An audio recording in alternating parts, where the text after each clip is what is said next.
Thanks, Cashin. We have Cashin you behind the scenes. In terms of Cashin behind the scenes and our IT issues, the technology usually works okay for us on both sides, but if you do have a bump in the road today and you lose audio for whatever reason, you can go back up to the Communicate tab on your screen, and from there you'll click on Audio Conference and the window will pop up with the call-in information. But you should be able to hear us through your computer speakers as well.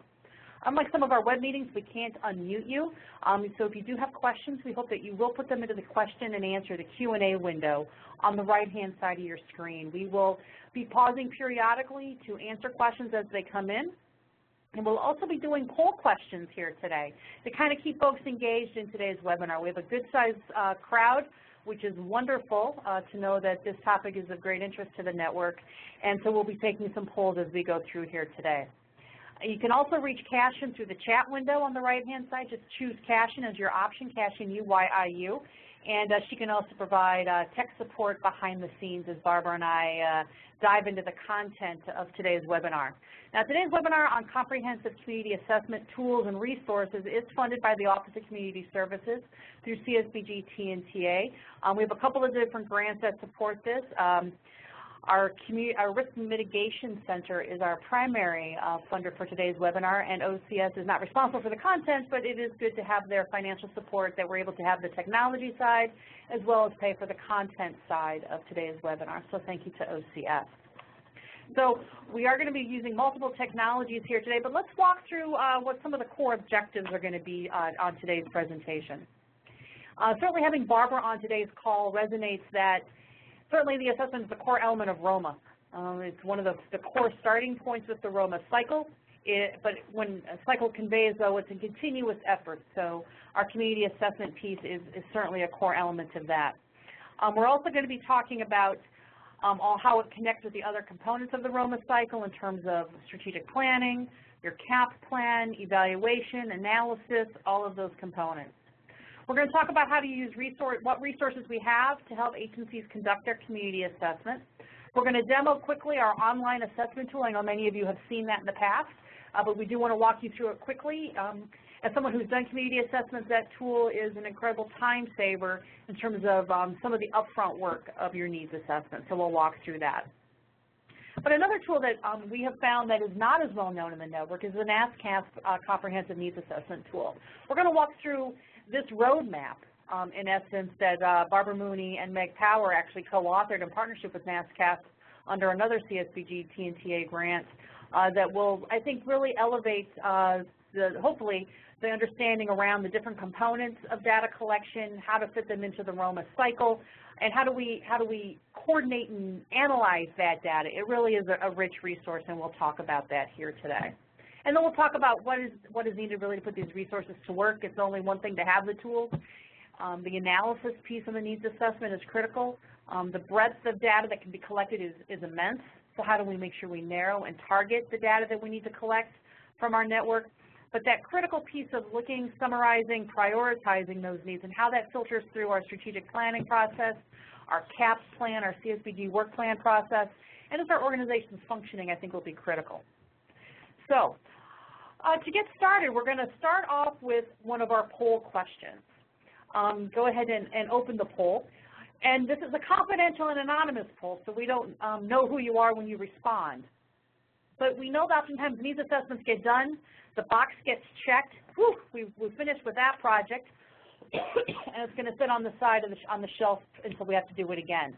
Some organizations do use it as a regular part of business. So on the right-hand side of your screen, please answer, when was the last time you looked at your community assessment? Was it in the last month, last few months, 2 to 6? Was it 6 months to a year? Perhaps a little bit over the next year or two, or really has it been a longer period of time? And again, there's no right or wrong answer. And we're not surprised to see a real variation in terms of how often people are actually using that needs assessment, because it is a chunk of work, and sometimes when you're done with those big projects, you want to kind of move on, but we do hope to encourage that folks will be using this in a variety of ways. How much time is left on the poll? Just a few more seconds to get those in. Great, thanks, Cashin. While we're waiting for the poll to finish up, you'll see here we as a network do have legislative directives around our community assessment. We're one of the few national networks that actually has this call to action through our founding legislation and through the CSBG Act, that we need to measure our services, not just our services, but we also need to be talking about the changes we achieve in the community's attitudes and practices towards the poor. Community action agencies must develop both long-range strategies and specific short-term plans. And in doing that, we need to account for the greatest community needs, the availability of resources, and our own strengths and limitations. So you can see here we are called, again, in the Office of Economic Opportunity Instruction back in 1970, and this language maintains itself in the CSBG Act in terms of the call to action to do a community assessment. All right, let's take a look at the results of our poll. Are they showing, Cashin? They are. Thank you. A little technological glitch on my end as well. So it looks like most folks, well, many folks did not answer the question, but for the folks who did, many folks really have looked at it within the last 30 days, which is great. That may be in part because you're getting ready to do your new one, and that's why maybe you're on today's webinar. Hopefully it's because you are refreshing your memory of what that information looks like and that you're using it periodically. Within 2 to 6, we bump up another 19%. So that's really good to see that we have a large group of folks who are actually looking at this needs assessment periodically.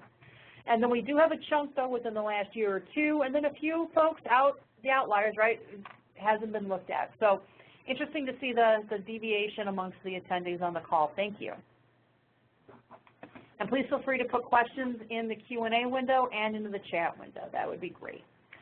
All right, so continuing on with our legislative authority, let's look at the Community Action Plan, your CSBG work plan, whatever kind of terminology you may use at your own organization. In the CSBG Act, it says the state will secure from each eligible entity in the state a community action plan that includes a community assessment for the community served. So again, right in our founding legislation, the need to do a needs assessment. And actually, I apologize, I go back and forth between a needs assessment and a community assessment. We are trying to shift to the concept of a community assessment because we're supposed to be looking at needs and resources in our communities. It's not just about what the community needs, it's about harnessing all of the available resources in the community. If transportation is found to be a large need, certainly not all of our agencies do transportation, but we then link with other organizations who do provide that transportation services in our community.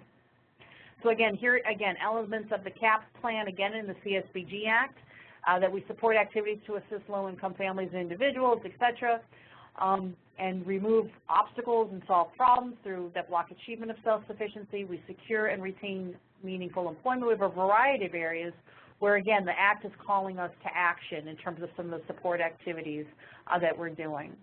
Specifically, also, it calls us to address youth in need in our low-income communities through youth development programs that support, again, the primary role of the family, the prevention of youth concerns and crime, promote increased community coordination and collaboration, again, macro change, et cetera, et cetera. I'm not going to read the whole slide to you, although it was close. All right. We also would like to bring folks' attention to IM82, and we'll be talking a little bit about boards as we go through here today as well. Again, the CSBG Act calls for our boards to be fully participate in the development, planning, implementation, and evaluation of the program to serve low-income families and communities. And we know it's a fine balance between governance and operations, and we don't want boards doing operations, we want them to be doing governance. So IM82 does call it, it makes it a little bit fuzzy sometimes, but there are some critical ways that boards can be engaged in the assessment process. We'll talk a bit here about organizational standards a little bit, and we've tried to address some of that in the organizational standards as well. So the organizational standards, I know some of you have heard enough of the organizational standards. For others, maybe this isn't something that you've been paying a lot of attention to, which is understandable. You have a lot of different things that you're juggling at your organization. But we wanted to make sure we highlighted for the network in this webinar the specific standards that apply to community assessment. Some of this will tighten up perhaps some time frames around the country. For others, it may expand the window for community assessments. This first standard, the organization conducts a community assessment and issues a report within the past 3 years. Now, we know some states do it every 5, some states do it every 2, but the organizational standards are going to try to set a consistent threshold across the country that at least every 3 years. The states who do it 2 will at least be overly in compliance on that side, but the states that are currently at a 5-year window may need to tighten up. And what we've done, just for the sake of space here, we've only highlighted the private CAP agency standards. There are accompanying public CAP standards that are very similar to these as well. Public CAPs also need to do a community assessment within the past 3 years. And certainly most of you know that if your community is doing another type of community assessment, you can jump on board with that oftentimes.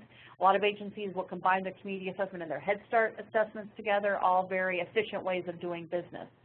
But again, all of these elements would then need to take place. 3.2, as part of the community assessment, the organization collects and conducts data, specific to poverty and its prevalence to gender, age, race, and ethnicity for its service areas.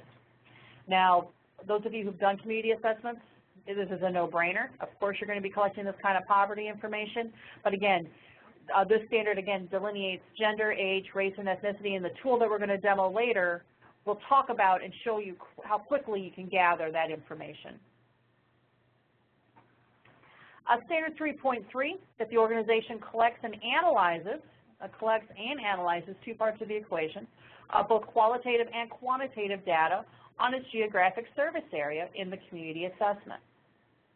And we'll talk today about what data do you collect on the quantitative side, those numbers, the quantity aspect, and the qualitative data, that quality aspect, that more nuanced information that in some ways is a richer pool of data for us when we do our needs assessments.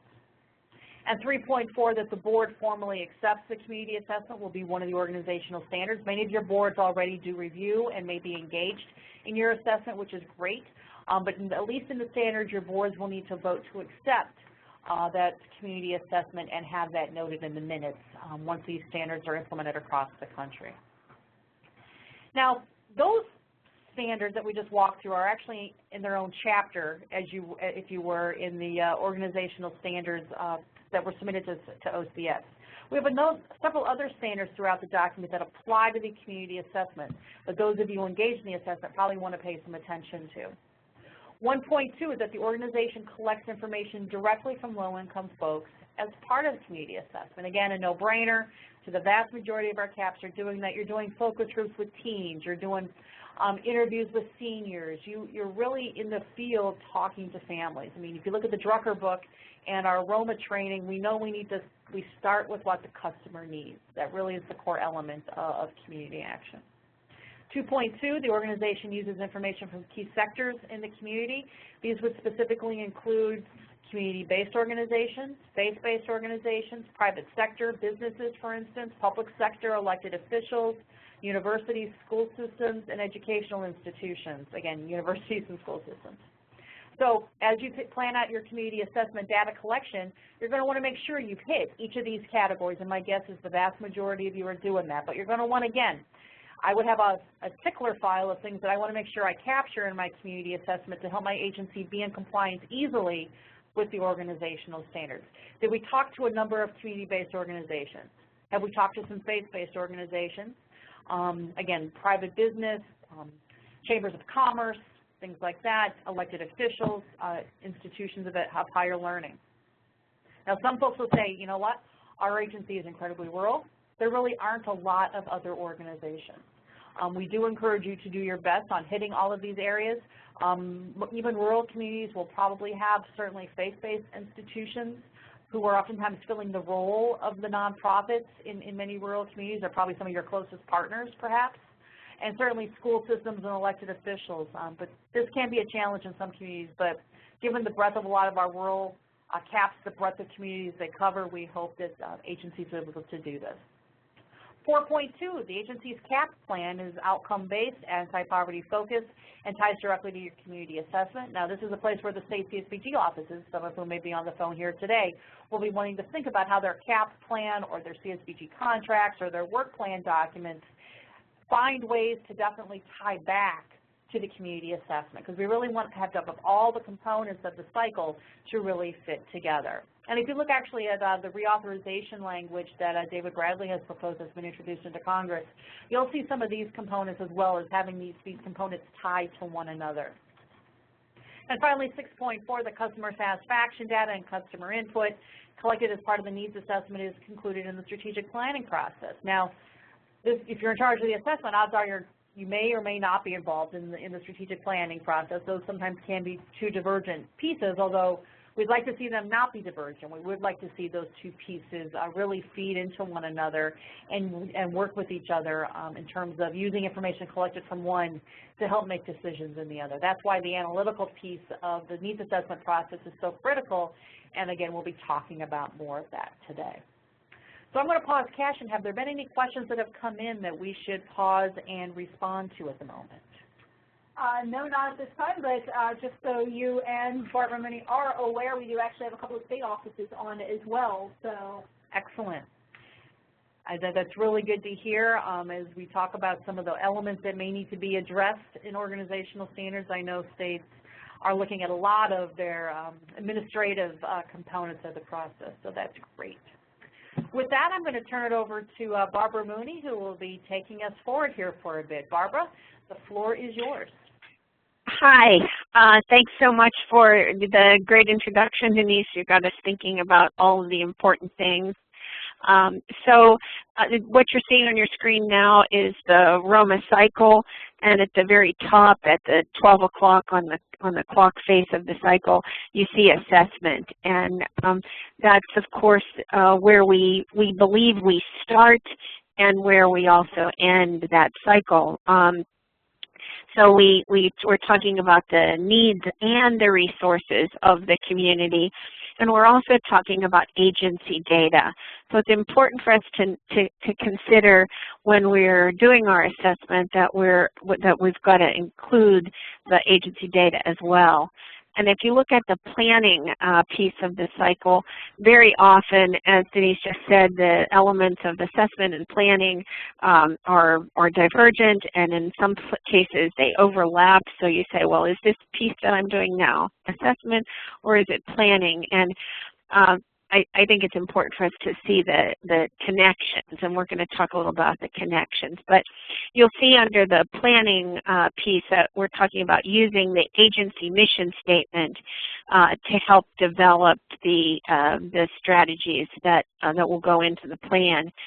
And we believe that the mission statement also guides the assessment process as well, so that you keep that what you plan to achieve, what your agency plans to achieve as part of your mission in mind as you start to do your assessment. And you'll see that as we go around the cycle, after we analyze the data that has come from our implementation of services, that we're going to go through assessment again. So we're going to look at what we achieved and see if it connected with our needs. What is the assessment about? Well, just a few things to really focus on, that it's really about strengths as well as concerns and needs, but it's also about conditions of the community. So there's some information elements that we need to keep in mind. And we're looking at assets and resources and the activities of the community. And we're trying to identify where the gaps and barriers are, and also where the emerging needs are going to be coming from. And as Denise mentioned, we need to look at the community from multiple perspectives, so interviewing multiple kinds of community residents and partnerships and other segments in our community. Why is this important? What's the point of this? So I think that one easy way to think about it is that the assessment gives us this picture or profile of our community, and it helps us to see where the needs and the issues that the agency might have programs to address fit into a comprehensive range of issues in the community. And a lot of times I think people are afraid to assess their community fully because they say, well, there are so many needs in the community that my agency just can't address. So it's important for us to be able to identify those unmet community needs and be able to figure out how we pick the needs that we are going to address. So this is a little discussion that I kind of have with myself that yes, we do the community needs assessment. That's a check off on the monitoring tool. And oh yes, we have a strategic plan. What? The plan and the needs assessment should be connected. Oh my heavens. And then of course we report on our outcomes, but oh, did those outcomes have anything to do with the needs assessment? And did they change the needs in any way? What ROMA Next Generation is going to call us to do is to make more of these connections. So it's not just I did the community assessment and I found out that these were the needs, and then my agency strategic plan really deals with the services and the funding sources that I have, and I'll connect them in some way. But those unmet needs, I'm not going to be able to deal with them. So to be able to think about all those connections, I think is really a key. Denise mentioned this community assessment guide, comprehensive community needs assessment guide that we did with NASCASP a few years ago. And I think it's, it's a couple years old, but it's still very valuable in terms of that roadmap that Denise mentioned. And we're going to walk through this tool a little bit, but you'll see that it's divided into 5 big areas and then 8 smaller subsections, or looks like maybe 9 subsections, but that we're really going to think about some of the pieces of this assessment tool as we go forward. And starting with defining the parameters is the first piece. And so the idea is there a new approach? Is it time for us to have a new approach to the assessment? Do we just pull out last year's assessment and say, oh, let's update, okay, we're going to cross out 2010 and put in 2014 and move forward? So that's part of what we need to be able to identify. Do we have a poll question on this one, or do you know? Is there a poll question coming up? Which poll question would you like, Barbara? We were going to ask if people used a consultant for their as their approach for their assessment. Great. There we go. Yep. There it is. Thank you. Okay, so you have the idea.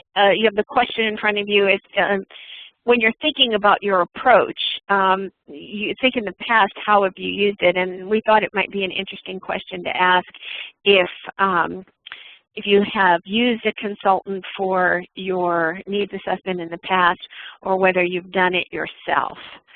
And there's about half a minute left for you to answer your poll. And then the answer to that will come up. So we get a sense of the folks on the phone. And I know that the state office folks that are on the phone don't actually do the community assessments themselves, but they're integral in guiding the way assessments are done. Oh, so the majority of folks who answered do it themselves. Okay, that's good to know. So as we go through the process here of talking about creating an assessment team, this will be particularly useful to you as you think about going forward. So the idea is when you start to think about what it is that you're going to define, you need to be able to say what community you're going to assess. So you're going to identify the area, the geographical area that you're going to assess. And then you're also going to identify categories of needs and assets, and you're going to be able to look at. So if you are thinking about education, you're going to think of where the local schools are, and where the colleges and universities are, and where the trade schools are. So But in this part where you're defining your parameters, you're laying out a little bit of a plan about about what you're going to be able to define in your process.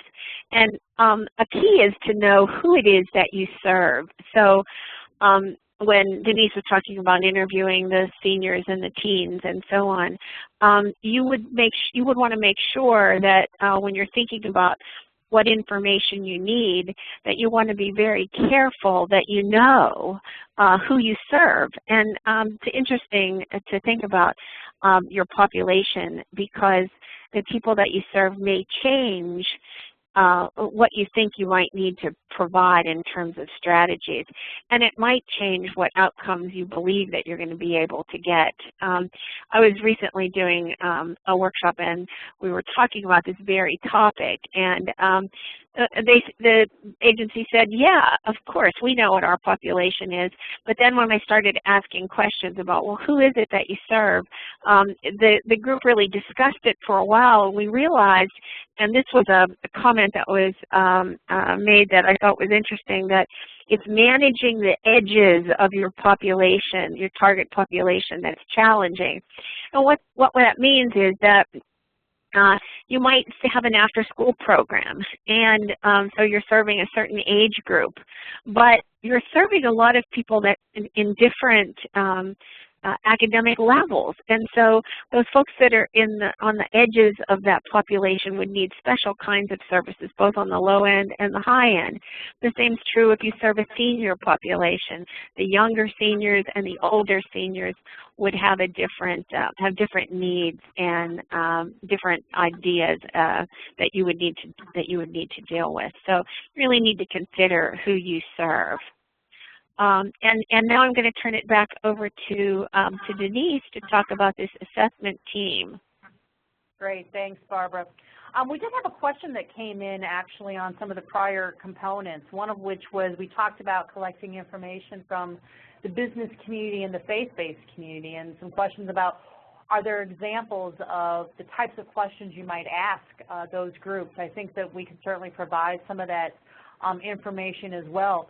I've been part of assessments where you talk certainly with business communities about the employment and training needs that they might find, where to find, in terms of housing and transportation issues for their employees and things like that, and then faith-based communities oftentimes around the needs of their parishioners or increases in they've seen in their own local food pantries, the churches or synagogues, mosques may be running themselves. But we can certainly look at posting some additional information and sending it out to the group. And Barbara, if you have any information specific to that, send it along and we'll get it out to attendees. Okay, any other questions that have come in the meantime? Okay. Well, let's talk about creating that assessment team. And having been a part of an assessment where you are either the one doing it yourself or being part of a team, my preference has always been doing it as part of a team, even if you are the one coordinating that team. Especially when you get to the analytical part of the equation, that team aspect is really critical from my experience, and adds a lot of value to that. So while we're talking about the assessment team, we're going to open up a poll question about boards. How engaged has your board been in this assessment process? So go ahead while we're chatting. The poll is open now. The question is, how is your board engaged in your assessment? And we don't necessarily say, we'll talk about, some of you may find that they are members of your assessment team. For some of them, the board oversees it through one of the board committees that's been established. Perhaps they're part of data collection. They may want to be maybe one of your key informants. But as we go through this, take a moment here to answer this poll question. So when you're creating your assessment team, I think one of the first critical pieces is that assessment coordinator. You really want someone who is going to be knowledgeable about your organization and knowledgeable about the community. I've oftentimes run across CAPs where it's the new kid on the block gets to either do the assessment or the IS report. Ironically, you'd almost want someone who's a bit more experienced, certainly, to be doing that work, because it can be a very comprehensive process. So you want to have an assessment coordinator, although it can be a great learning tool for one of those up-and-comers into your organization to really expose them to the breadth of the community and the breadth of the organization. Appoint formally in an agency team Certainly planning departments are oftentimes the core leaders of this effort if you are lucky enough to have a planning department, or perhaps a director of planning. For other folks, it may be your family development director, your CSBG coordinator, could be the executive director depending on the size of your organization. It really, our network is so diverse that it can really vary from agency to agency. You'll want to be thinking about in advance as you create your assessment team the types of information and categories you're going to be collecting, and doing some dialogue amongst yourselves and trying to prioritize. As Barbara was saying, you can't collect everything, but we want to create a broad swath of our information. So again, you want to be thinking as a team about how you're going to be doing that. You want to brainstorm some of the assets and needs that your team already sees. We talk about boards perhaps being a group of key informants in the community. Certainly your team is going to be a key informant in terms of the needs in the community, as well as the resources. Some of the other folks that we talk to may not be aware of the full breadth of resources in our communities, the breadth of community-based organizations or faith-based entities. So that your team will be critical in terms of documenting some of those resources. And you're going to want to create kind of a wish list by type that we'll talk about here in a moment. But let's look at the results of the poll. And again, some of you are state agencies, so this isn't necessarily going to be applicable, but it's great to see the number of folks who, that the board has a committee. We have about 8% of respondents said the board has a committee to oversee. A larger number, 21%, the board is part of a survey or a focus group. They're one of those data collection points for you. Very good. The board is actively engaged in some data collection. Certainly have seen that when they're out in the field conducting focus groups or interviewing or talking to folks. But 18% say the board is not currently involved in your assessment process. Also not atypical in our network. So thank you for responding to that poll. Keep forgetting I have control of my slides. All right, so data collection.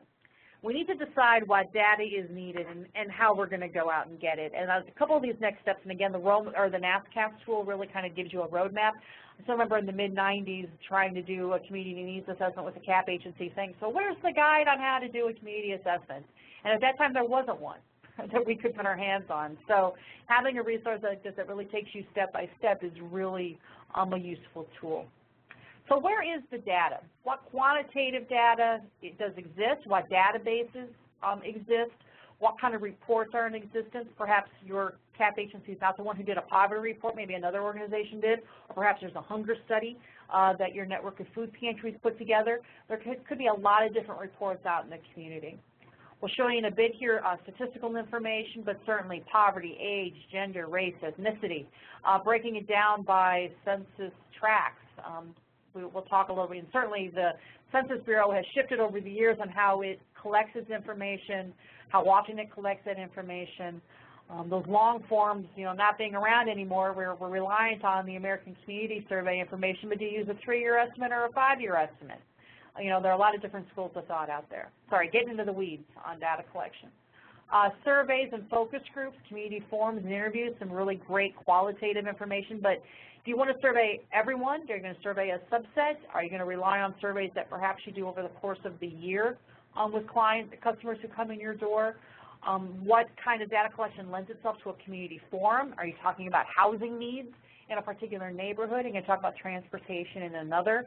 And what kind of key informant interviews are going to you be collecting? Elected officials, media contacts. I've seen some organizations do focus media interviews in terms of their interview process.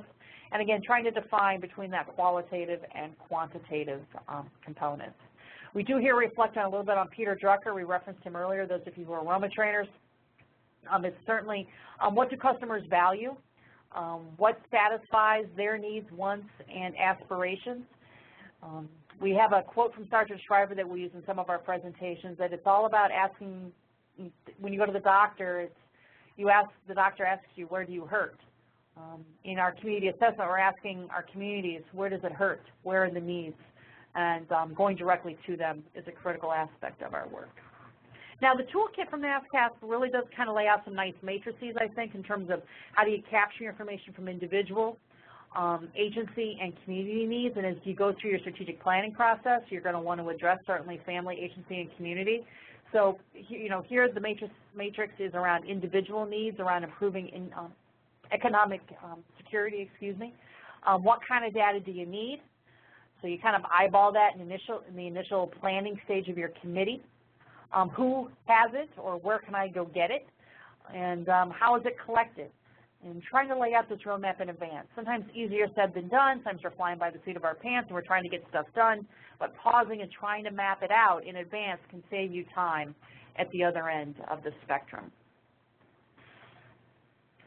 So with that, I'm going to turn it back over to Barbara, who will continue our conversation around organizing our data collection process. Barbara? Okay, hi again. So we're going to look at the board again to engage the board in the process and find out just what level they're going to be engaged at. And when you're going to be doing an assessment, you need to think of what message are you going to send to the community. So at the beginning, before you even go out and do data collection, you want to know what it is that you hope to find out, and you want to let people know that. So if you're going to interview partners, or if you're going to go to grocery stores and interview general public, or however you're going to do your collection, you want to be able to have a message to your community that says, we're doing a community assessment, we're coming up with some new information that's going to guide us in our planning in the future. And we're going to create timelines for how long it's going to take us to do this, this data collection. And one of the things that we sometimes forget about is that this assessment costs money. It should have a budget. You should be able to say, this is what we're going to need in terms of staff time, travel, materials, information, and have an actual budget for it. And we're asking people to think about how they report the things that it takes, the costs that it takes to meet things that are in the organizational standards. And so do you use CSBG dollars to do these kinds of things that are part of the ROMA cycle, that are part of the organizational standards? And if so, how do you what's it cost? What does it actually cost in those cases? So you're going to look at who's going to partner with you, and then you're going to figure out what tools you're going to use. So as we've mentioned a couple of times here, that we have both qualitative and quantitative data. So the databases and reports that are in that extreme left-hand column are the ones that are normally considered quantitative. And then you have quite a bit of information from the other areas that are qualitative data from surveys, focus groups, forums, and interviews. And you'll see this neat little chart about some of the places where you might go to find that kind of information, and who you might survey and who you might include in focus groups. And then you're going to, this is a snapshot of two different areas. So we're going to talk about housing, what's the published statistical information that we can get, who has it, who are we going to survey, so that you could create little charts before you start to go out and collect your data, so that when the data comes in, you have somewhere to put it, so that when you look at it and you consider it and you're able to analyze it, which is coming up on one of the later steps, you already have it framed and formatted in a way that you've got it organized by type and source. And so a key element in this process is looking at statistical data and what we call quantitative data. And the partnership has a great tool, and Denise is going to help us both look at that tool and also look at it online. I think we're going to have an online demonstration. Here I'm giving you back the comm. It's coming back to you. Great. Perhaps. Yes. Thanks, Barbara. Okay. And I'm glad you mentioned cost. Oftentimes when we do the needs assessment in-house, and we saw that most of you don't use a consultant, you're doing it in-house, we look at it perhaps as saving resources, but it is an opportunity cost. If staff is doing the assessment, they're not doing other things. So keeping in mind that true budgetary cost of human resources is a critical element of your planning for the process. So we are going to demo our application. Let me make sure I can find it here on my system. Many of you probably are familiar with our online needs assessment tool. All right, you can see my screen. Excellent. This is our home page at the Community Action Partnership, and if you come over here to National Training Center, we have a number of resources. I never give up a chance to promote all of our webinars and toolkits up on our website, but if you click here on Online Tools, it'll take you to two very comprehensive, significant tools. The first one of which is an online risk assessment tool that many of you may find of interest, especially those of you looking at the organizational standards. It is a very comprehensive risk assessment. But this is our comprehensive community assessment online tool. If you click on it, it takes you to this page, which again is very much, looks just like our regular home page, but the content is specific to the needs assessment tool. This was developed by the University of Missouri, the Center for Applied Research and Environmental System CARES. The two Chris's, as we like to call them, Chris Fulcher, and I'm going to blank on the other name, Chris Barnett, thank you. This was initially done at the Missouri Association for Community Action, MACA. They developed one specific to Missouri. When we were in New York, we saw the tool at an ASCAS conference and said, boy, we need to have this tool. We worked with our state CSBG office, the Department of State in New York, and used CSBG discretionary funds to bring that tool to New York, which was great. We were able to nuance it and build out a lot more localized information. That tool is still running and giving CAP agencies in New York some very specific information. Same thing in Missouri. And I believe Pennsylvania may be on the cusp of it as well, and there may be a few other states out there. But a couple years ago, the Chris's came to the partnership and said, we have this tool, we'd like to make it available to the entire network. Now, it can't drill down to local municipality level. It is county level data and other publicly available data sets, but the first time I saw this tool at an ASCAS conference, and it was at still that county level of information, it just wowed me, and I hope that those of you we've talked to in the field really appreciate the level to which this can really kick off that statistical data collection for your agency. So you see we land here. I'm going to click on Start an Assessment. And it's easy enough. You can't break the system, although sometimes it does go down, but as all websites do. But it will provide you, come here, you have the various states to choose from. We're going to give Minnesota a little bit of love today. I know that it's awfully cold up there still, so let's choose Minnesota. We're going to click a few different counties in Minnesota. We're also going to go over here to counties H through N, so you can see, and then we're going to go through O to Z. Hopefully you're following along here. And let's take Red Lake County. So you'll see over here we have all of the different counties that we've selected. I'm going to click Next. I'm going to go ahead and just click All Data Points. You can do a subset. I was going out to do a speech at a local CAP agency a couple weeks ago. I needed their county-specific information as part of my remarks. I went here, downloaded my population profile for that specific county, and in a matter of seconds I had the information I needed and didn't have to touch the Census Bureau once. As you know, that website is incredibly complex. So I've collected all my data points. You'll see here the variety of different data points that are included in this report. So what I'm going to do, I'm going to go ahead and download the report just to show you the type of information. Now, what's nice about this report, it downloads into a Word document, which means you can edit it. You can change the font. You can reorganize. You don't like something, take it out. You want something more, you dump it back in. Boy, that was quick. I didn't even get a couple of sentences out of my mouth. So I'm going to go ahead and open the report. I'm going to have to do a few different things here probably to make this happen. But on your computer, it should work seamlessly. Right now it's downloading from the University of Missouri.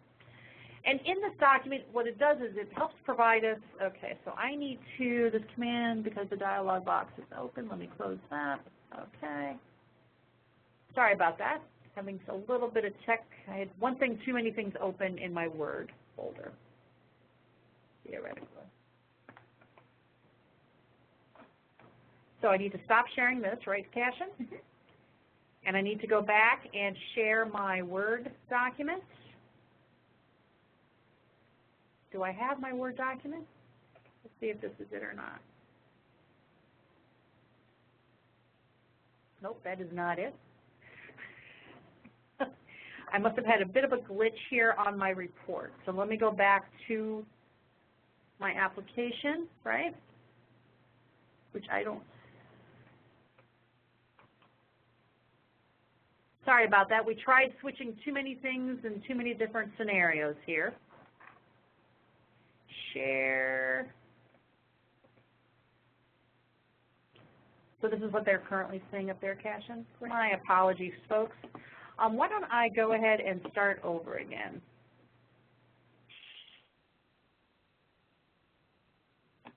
Where am I going? I'm going to share, application, browser.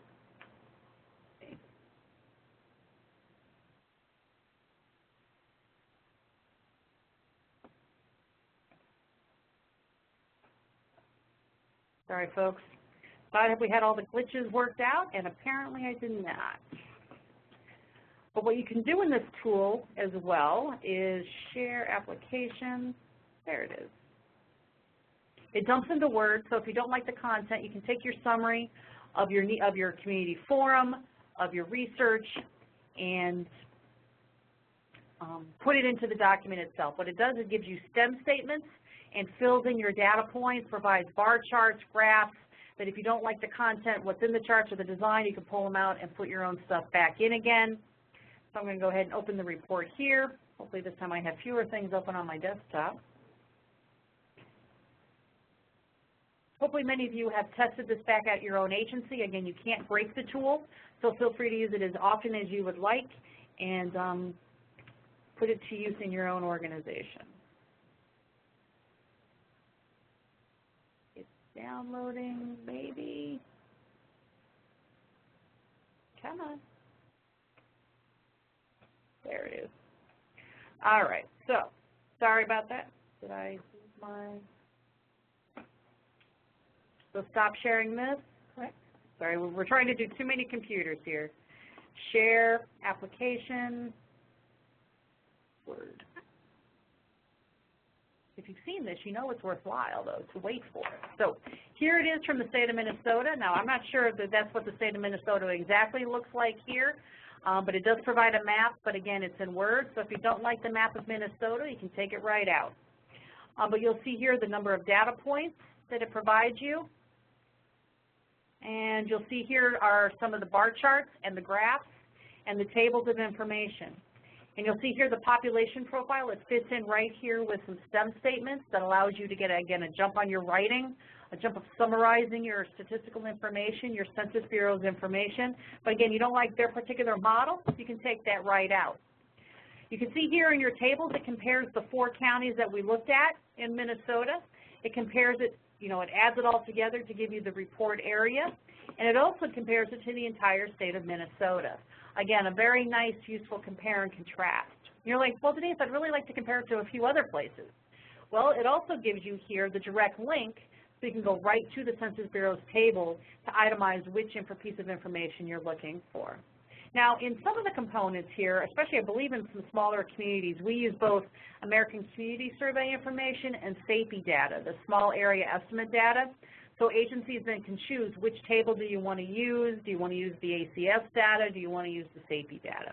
But again, that is all dependent on what your individual organization is looking to do. So with that, I'm going to go ahead and stop sharing that report, come back here to our slides.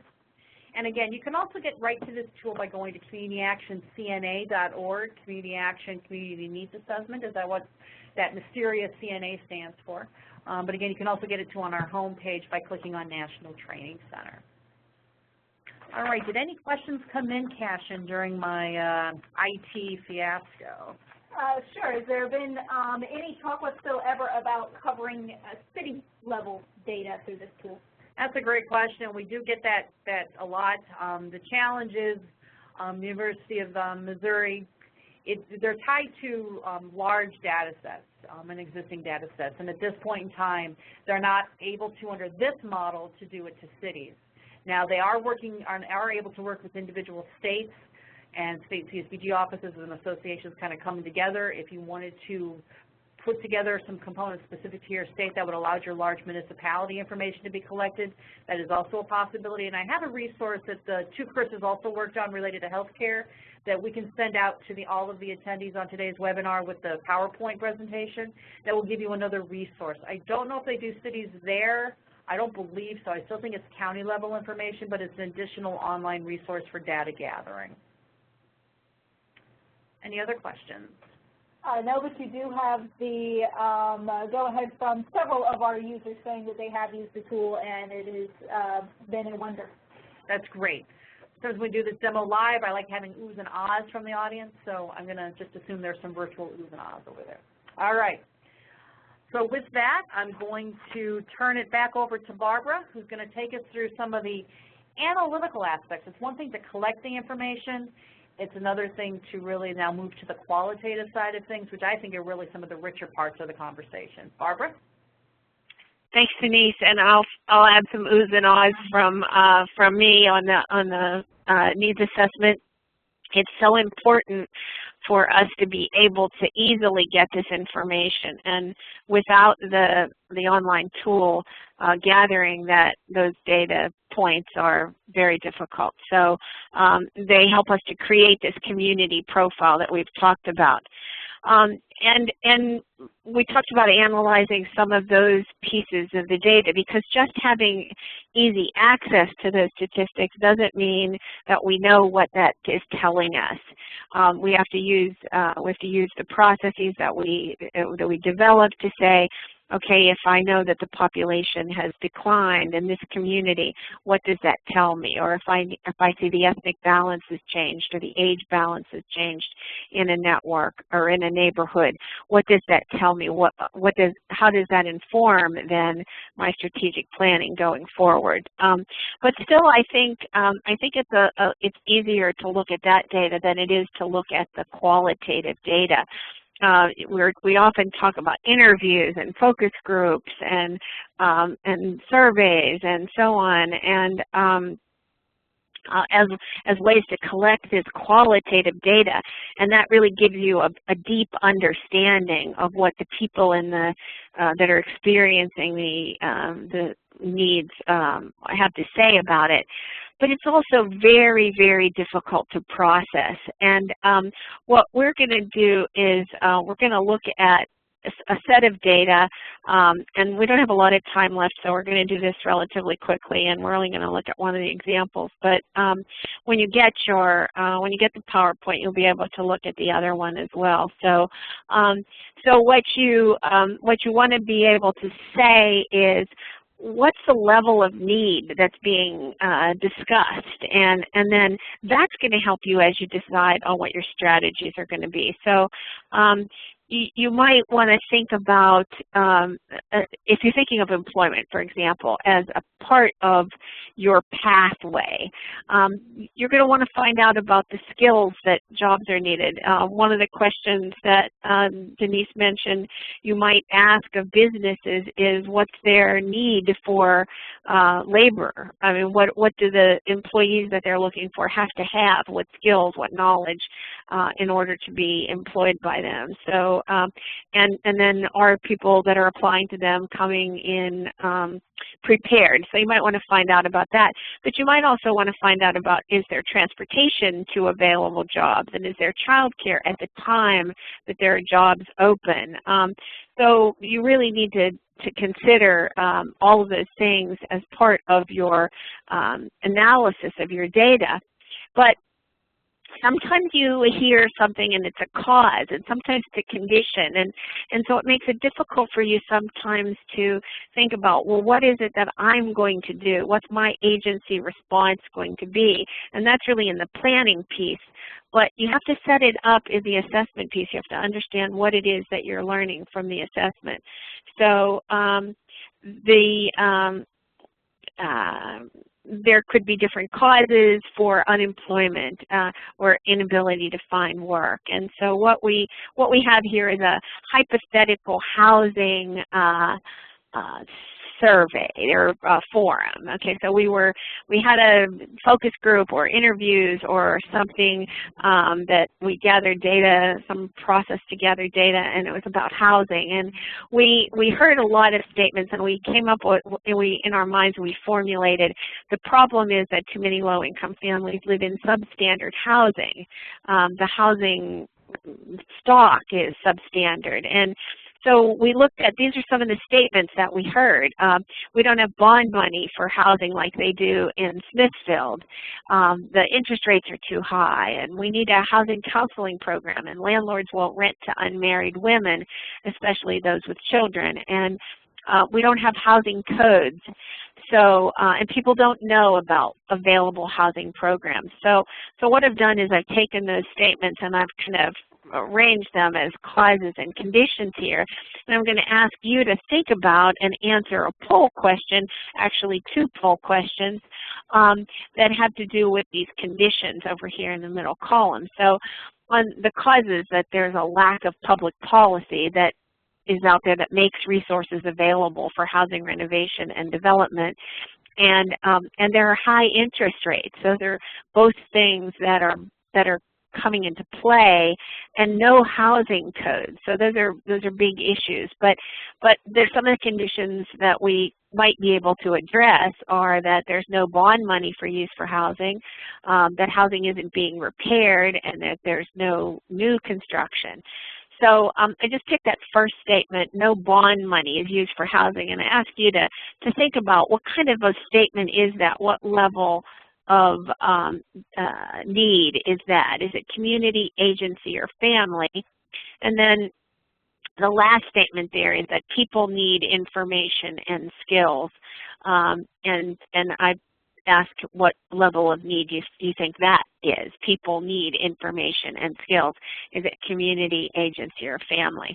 And oftentimes when you look at these things, these statements, you know, you say, oh, it's all 3. That the whole issue of housing not being repaired and lack of new construction, well, that's really all 3. It's family, it's agency. The agency could get involved because the agency might need to develop some resources, and it's families because they don't have a place to live. But I think that the 2 that I picked might be different enough to show that the different level of need that you identified would be, is important for you to be able to analyze this kind of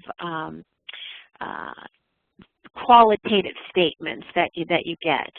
And so the poll has ended, so we're going to see the poll results here in just a minute, see what people thought about these conditions. But this is the kind of data that you're going to get that's difficult to analyze. And so before you can take the next step and go to, oh good, the big numbers are in the right places. Before you go to the next step to think about what strategies that you might be able to develop, you have to be able to think about what level those conditions are. And I put high interest rates in red because I think that's probably a cause of a lot of things, and we're probably not going to develop an agency level strategy to meet high interest rates. But these other causes, we could actually develop some strategies that might impact on those conditions. So we might create some community advocacy or community coalitions to help work with the city so that they could issue bonds, and that would really be a community strategy. Down here where we have people not knowing about housing resources, well, that's an agency problem, and the agency strategy could be some new outreach to communities. But the people not having information and skills could require a specific service, direct service to individuals. That's a housing counseling program, which was one of the things that was suggested. So thanks for your poll, and we're not going to do the next poll that we had planned, and there's some comments about employment, which you can look at, which I have identified in the same way. So you can come back and spend some time looking at that after the session. But we know that analyzing the data is the most important part of the process, because the data without analysis is not information. It's just data. It's raw, and you have to turn it into information before you move to this next phase, which is reporting out. So I'm going to turn it back to Denise for this last piece and for closing, and she's going to bring us home. I think I'm going to get you. Thanks, Barbara. Have any other questions, Cashin, come in? All right, please feel free to put some questions in the Q&A window if you have them. All right, so the analytical piece. You can collect, and organize, but you really have to at some point really sit down and try to tackle and analyze that information. So one of the components certainly is producing the report.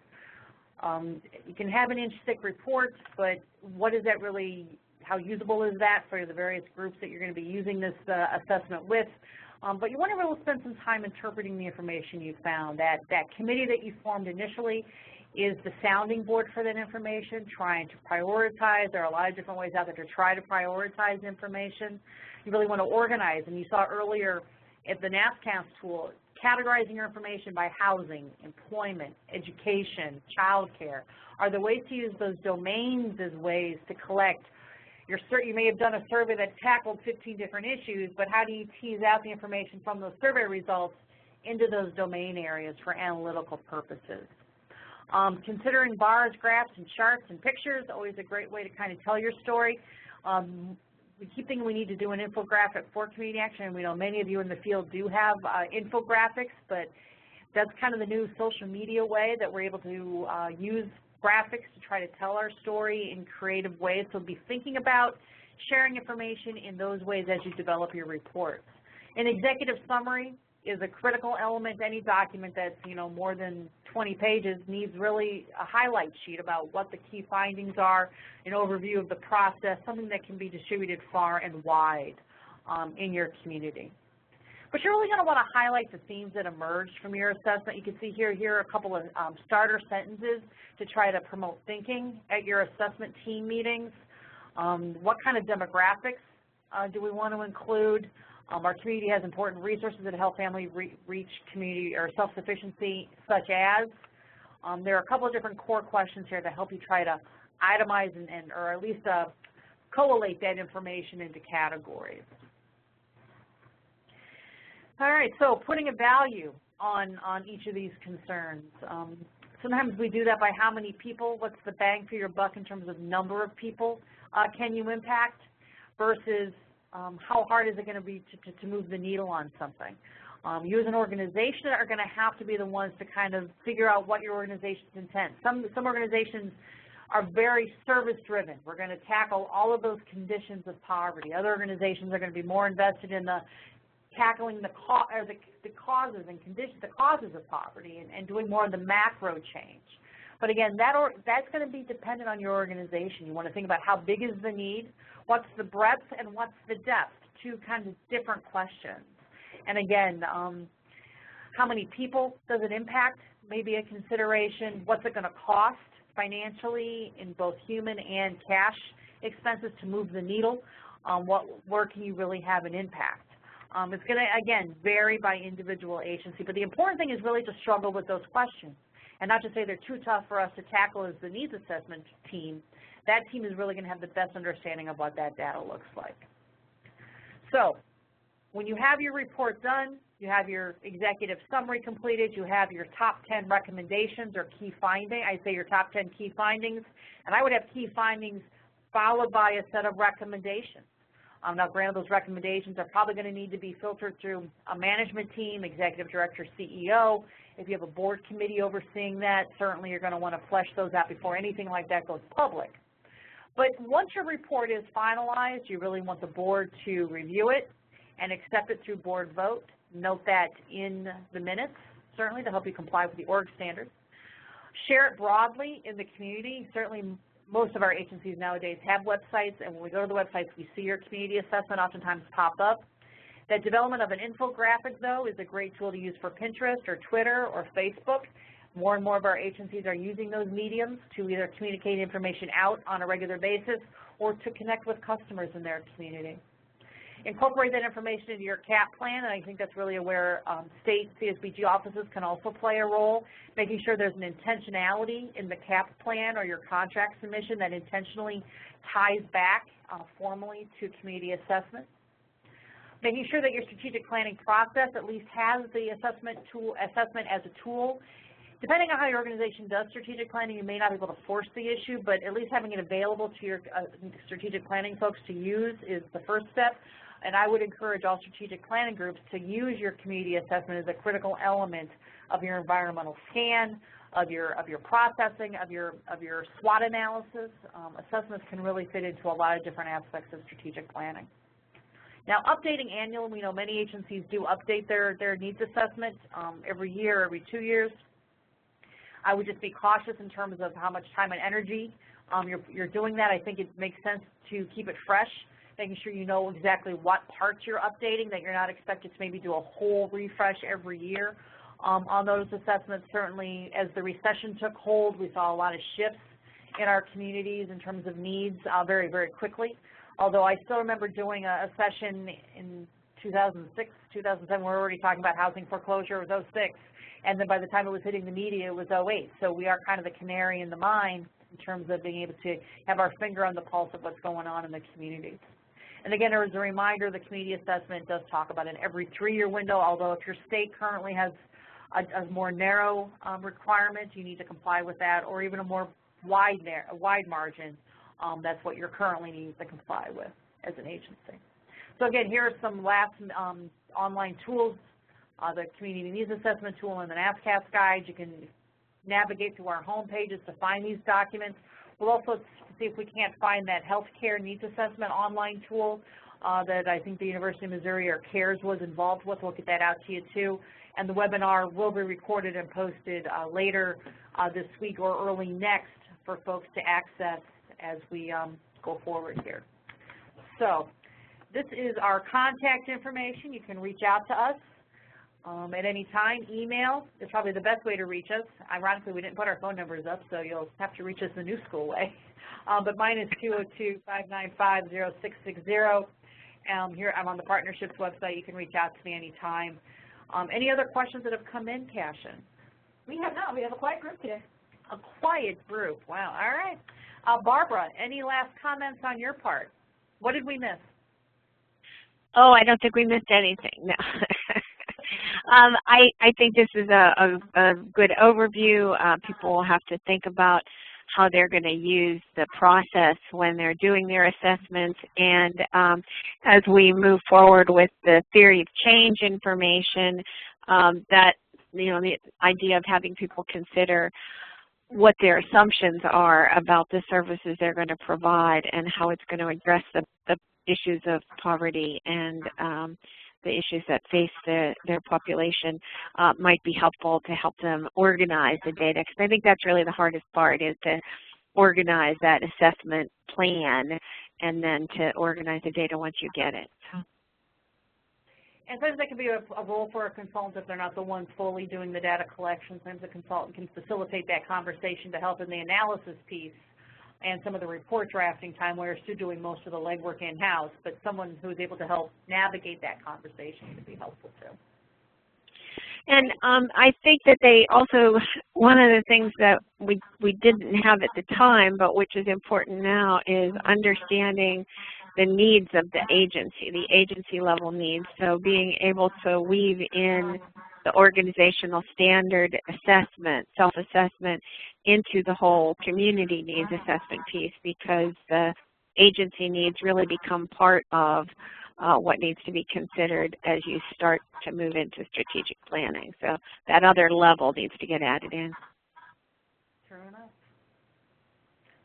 All right, any last minute questions?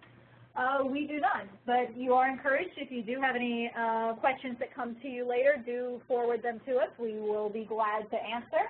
And as a reminder, this is recorded and will be going up soon. And there will be an evaluation that will pop up when we finish today's event. So we do appreciate you putting in information for that. Tell us how we did today.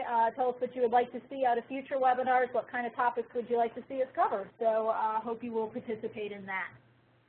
I believe we also have posted already, the two Chris's did a full-blown walkthrough of the online resource tool.